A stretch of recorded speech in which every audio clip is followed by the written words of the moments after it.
The man who wants to own your Seattle Seahawks already has money in the 49ers, and that's not even the most dangerous part of this story. I'm going to take you through everything today. The billionaire, the fan favorite who might be gone before training camp even opens. And by the end of this, I'm going to give you my honest answer to the question that should be keeping every single 12 up at night right now. Is this franchise actually built to repeat, or did we just win a championship at the exact moment when the whole thing could start to crack? Stay with me because the answer is not what you think. Let me start with Vinod Khosla, $14.5 billion, co-founder of Sun Microsystems, one of the most powerful names in Silicon Valley venture capital. And right now, according to multiple people familiar with the situation, he is actively preparing a bid to purchase the Seattle Seahawks. Not casually entertaining the idea, not floating a number through an intermediary. Preparing. A letter of intent has already been submitted. This thing is moving, and I need you to really sit with the name for a second, because the first time I saw it, I had to read it twice. Vinod Khosla is already an investor in the San Francisco 49ers. The 49ers, our NFC West rival, the team we just beat on our way to a Super Bowl, the same organization. And now this same man wants to sit in the owner's box at Lumen Field on game day, watching the 12s shake the stadium to its foundation and call himself one of us. Now look, I've thought about this a lot, and I want to be intellectually honest with you, because this is not a simple situation. Ownership connections across teams are not completely unheard of in professional sports. The NFL has rules. There are conflict of interest provisions. Khosla would almost certainly have to divest his 49er stake before any sale is approved, and the league isn't going to let someone run two competing franchises. So on paper, the structure handles it. And I'll give him this, the man clearly knows football. You don't invest in an NFL franchise without understanding what winning requires. He's already inside the ecosystem. He understands market dynamics, organizational culture, the kind of capital commitment it takes to sustain a contender year over year. But here's the thing that nobody is saying out loud right now, and I think it needs to be said. Culture comes from the top. The vision of a franchise, the willingness to spend, the tolerance for risk, the relationship with the city, with the community, with a fan base that is genuinely unlike any other in this entire league.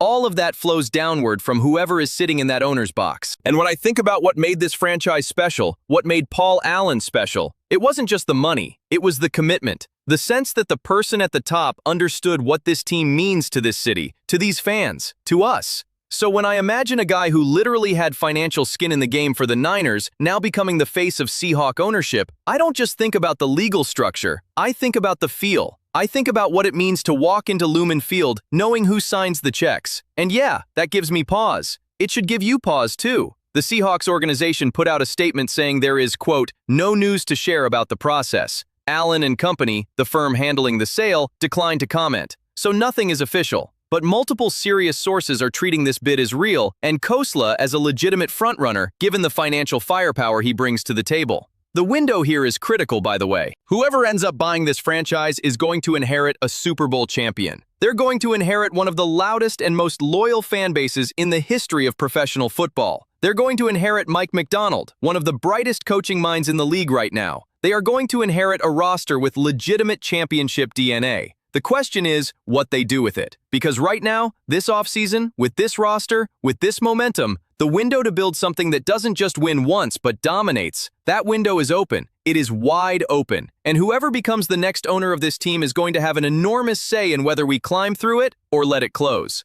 And that brings me to the second story today. And this one I genuinely struggled with, because this one is about a person, not just a position on a depth chart. Bleacher Report named Jarran Reed as the Seahawks player most likely to be cut this offseason. And my first instinct, just like yours probably was no, not Jarran, not after everything. But then I forced myself to look at the actual numbers, and I need you to do the same, because this is exactly the kind of decision that separates franchises that sustain success from the ones that fall off after one ring. Here's the real story on Jarran Reed. He came back to Seattle in 2023 after stints with Kansas City and Green Bay, and the reception from the 12s was everything. The guy was drafted here in 2016, second round, and there is genuine love for him in this fan base that doesn't require explanation. He came home. We welcomed him home. That's who we are. But in 2023, when he came back, he was playing 72% of the defensive snaps, starting every single game. That's a real contributor. That's a guy you're building your interior D-line around. Then 2024 comes. His starts drop to 8, fewest since his rookie year. And last season, 3 starts out of 13. 398 defensive snaps for the entire year. That is a career low. That is not a player on the rise. That is a player whose role has been shrinking season after season at a very predictable rate. And then the money. Reed carries a cap hit of $7.38 million in 2026. Cut him after June 1st, you save $3.9 million. Now, I've heard people say that's not enough to move the needle, and on its own, sure, $3.9 million is not a franchise-altering number, but that's the wrong way to look at it, and I'll tell you why. In a league where cap management is the difference between retaining your core and watching your dynasty disintegrate before it even gets started, every dollar is a decision. Every dollar is a choice between the guy you have now and the piece you might need in November. You do not dismiss $3.9 million just because you can afford to carry it. You examine whether the production justifies the investment. And right now, that examination is uncomfortable. Because while Jarran Reed's role has been shrinking, Byron Murphy II has been doing the exact opposite. As a rookie in 2024, Murphy started 9 games. Last season, he went from 457 defensive snaps all the way up to 786. That is not a gradual uptick. That is a guy taking over a job. And that growth did not happen in a vacuum. It happened directly at Reed's expense. And then there is Devin Easton, a 7th-round pick that John Schneider himself called a monster. When your general manager uses that word for a player that late in the draft, you write it down and you take it seriously. And if Easton is ready to contribute alongside an undrafted rookie in Uso Suamalo, then the depth argument for keeping Reed at his current price starts to unravel pretty fast. But here is where I push back. Here is where I refuse to just let the spreadsheet tell the whole story. Because even with limited snaps last season, Jarran Reed still posted 31 combined tackles, 3 tackles for loss, 8 quarterback hits, 2.5 sacks. That is not a guy collecting a paycheck. That is a guy who, when he is on the field, still makes plays that matter. And inside the defensive line room, with Leonard Williams and DeMarcus Lawrence working mostly from the edge, Reed is one of the very few proven interior players on this roster who understands what it takes to hold up against the run in January. Not in September, in January, when games mean everything. So here is the real question that I want you to sit with. And this is the loop I opened at the beginning. This is the thing I promised to answer. Is this franchise built to repeat? Is the infrastructure, the decision-making, the roster construction, the ownership situation, all of it, is it pointing toward a dynasty or toward a one-and-done story? And here is my honest answer. Right now, today, I believe the answer is yes, but it is conditional. The talent is there. McDonald is there.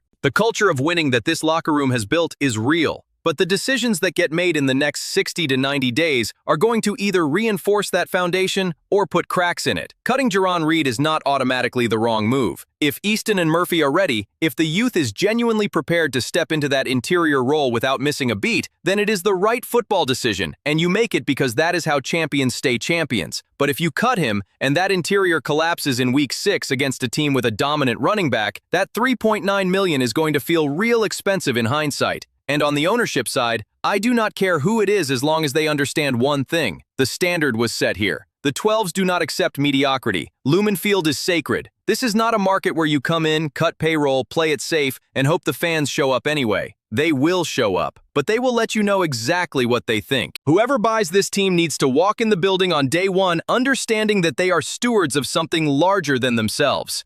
If you are just discovering this channel, hit that subscribe button right now because this is the kind of conversation we have here every single day, and you do not want to miss what comes next.